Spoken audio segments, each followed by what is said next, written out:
Nako, mga sangkay, mayroon pong isang sikat na DDS ngayon ang pinahiya sa harap ng maraming tao.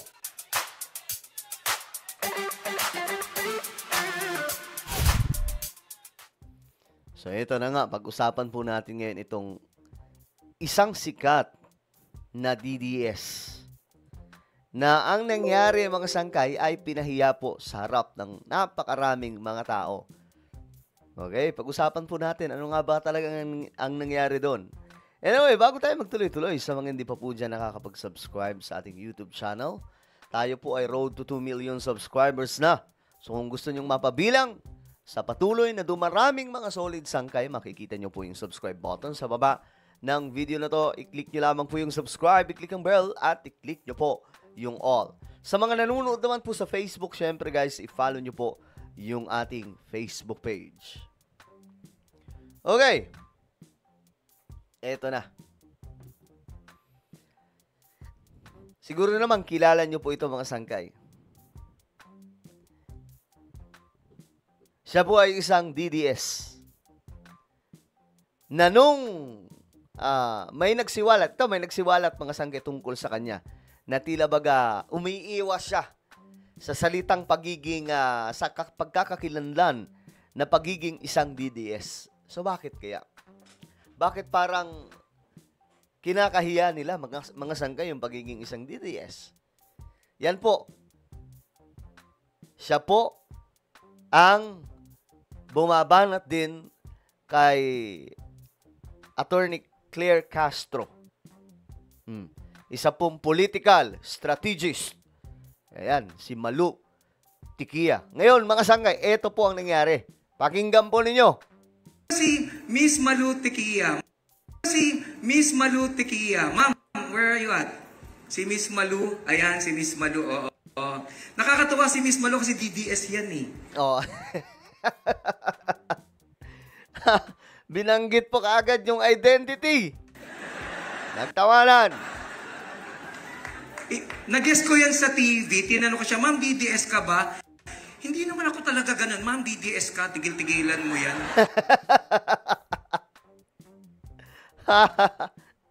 Niyari, nadali po si Miss Malu, mga sangkay. Ba't nila kinakahiya yung mga DDS? Yung pagiging isang DDS. Kasi ako, proud ako na pro-government eh. Di ba? Pero yung iba, pag sinabing DDS, hindi ako DDS. Ano lang ako eh, ganito. Baka sangkay. Eto, tuloy natin. Dapat mga matuwa ka, DDS ka, kasi for the very first time, may DDS na matalino. Oh! So parang sinasabi ni Sir na yung mga DDS na napakarami ay walang mga utak. Ganun ba yun? Di ba? Ang hirap kausap ng mga DDS eh. Pero masarap mag-joke sa mga fans ni Duterte. Alam mo kung bakit? Kasi hindi sila napipikun. O baka hindi rin nila gets.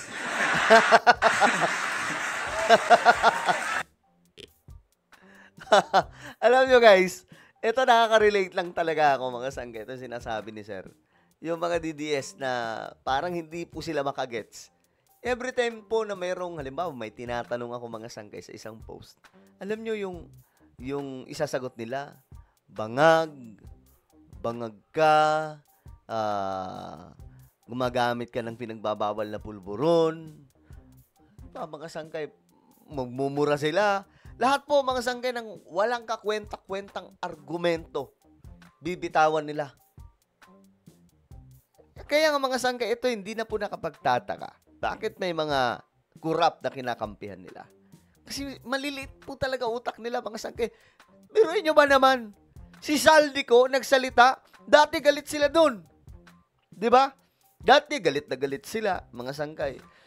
Wala kang kwenta, Saldico. Tama't makulong ka.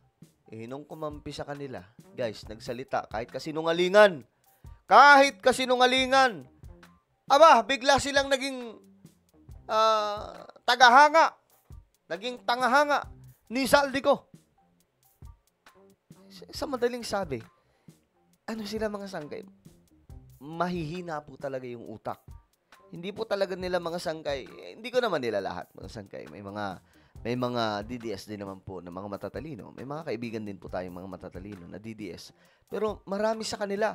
Ito, may papakita ko mamaya sa inyong komento. Pero tapusin lang natin to. Si Miss Malu Tequia. Ma'am, where are you at?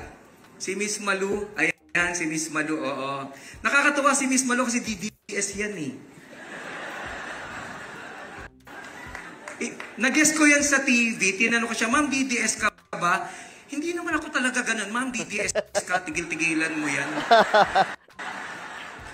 Dapat mga matuwa ka, DDS ka, kasi for the very first time, may DDS na matalino. Di ba? Ang hirap kausap ng mga DDS eh. Pero masarap mag-joke sa mga fans ni Duterte. Alam mo kung bakit? Kasi hindi sila napipikun.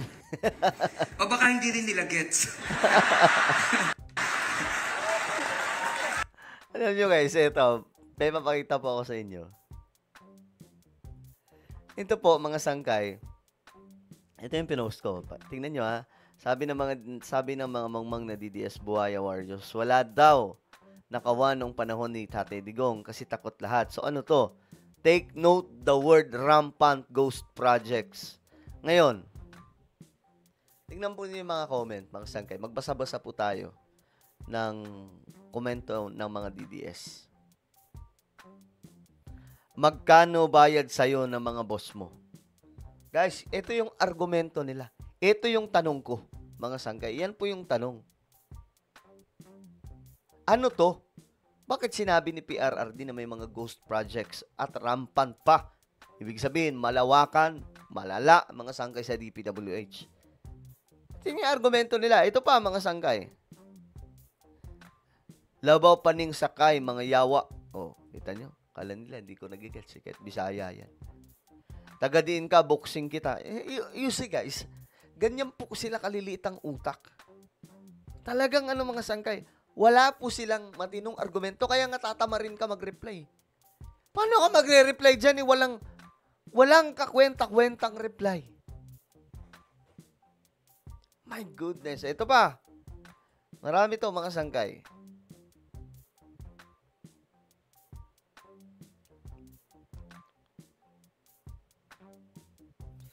Hanapin natin yung mga ito nyo. Bangag ka lang kagaya sa presidenteng bangag. You see, mga sangkay. You see? Ganyan po sila ka. Hindi po sila talaga sarado yung utak. Hindi lamang po talaga nila magets. Kulang po sila sa reading comprehension. Wala mga sangkay. Mahina po talaga sila mag-isip. Wala nga po silang critical thinking eh. Tingnan nyo yung mga comment. Ito ha, Bisaya to, mga sangkay. Pero madali lang naman intindihin to. Ayaw na lang pag-post about kay Duterte kay walay matuo nimo bisag bali-balihon nimo kay Duterte Japon mi. Oh. Huwag ka na lang daw mag-post kay Duterte kasi walang maniniwala sa'yo. Ito ha, you see, yung argumento nila, as in mga sangkay talagang pang walang utak. Ayan o, Duterte says ghost projects rampant in DPWH. Si PRRD mismo nagsabi niyan. Pero hindi po nila maribat. Hindi po nila masagot. As in, wala pa akong nakita ditong sagot na matino, mga sangkay. O, ito pa. Utrupod ni nabayaran. Ha? Ano yung argumento? Ano po yung, paano nila sinasagot yung tanong, mga sangkay, na maganda naman yung pagkakatanong. Diba? Maganda po yung maganda yung question eh. Paano nasabi nila na walang korupsyon ng panahon ni PRRD kung si PRRD mismo ay nagsalita na maraming ghost project nung panahon niya? Diba? Mamira mga sangkay. Buti pa to mga sangkay, oh. May punto pa to. Kay Digong na nanggaling, may korupsyon sa panahon.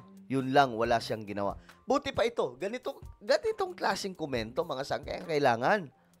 Yung tipong mayroon pong laman, may pitik po, hindi po yung walang utak. Ito, basahin natin. Demoget sangkay, dyan. Alam niya yan, but need an an evidence kasi nga lawyer sila. Si Vico po ang nagbulgar ng korupsyon. It's not BBM. Wala siyang nagawa kasi di niya bata yung nagsiwalat. Ha? Si Vico Soto, kasama po siya sa nagbulgar. Pero yung pinaka nagbulgar at gumawa talaga ng action dito si PBBM. Kasi mga sanggay, yung mga argumento nila parang, okay, never mind. Tatamarin ka na lang talaga mag-reply, mga sanggay. Oh.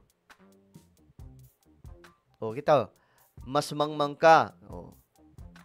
Diri pa hiya presidente damo na it corrupt hadto. Hadto pa kay sugad it sistema talaga. Oh. Tama naman mga sanggay sinabi niya. Pero yung argumento nila, pinaka-corrupt daw si PBBM. Pero dito, mga sanggay sinasabi niya, hindi pa daw. Ang argumento niya na dito, parang inamin na niya na may corruption din po kay PRRD. May punto din, mga sanggay, di ba? Kasi matagal na po itong sistema ng corruption eh. Oh. Asa Taliano Gold. Kasi mga sanggay, yung mga nila, wala talagang kwenta. Wala kang ito, bayaran yan. Yeah. Literal na bayad, nakakahiya. You see, pang mga walang utak, mga sanggay, yung mga reply nila. Walang kasusta-sustansya. Diyos mio, Marimar. Well, ano po ang inyong opinion sa pagkapahiya, mga sangkay ni Tikia? Isa pong, pero matalino to, mga sangkay, matalino. Hindi nga lang po niya maamin na siya ay DDS.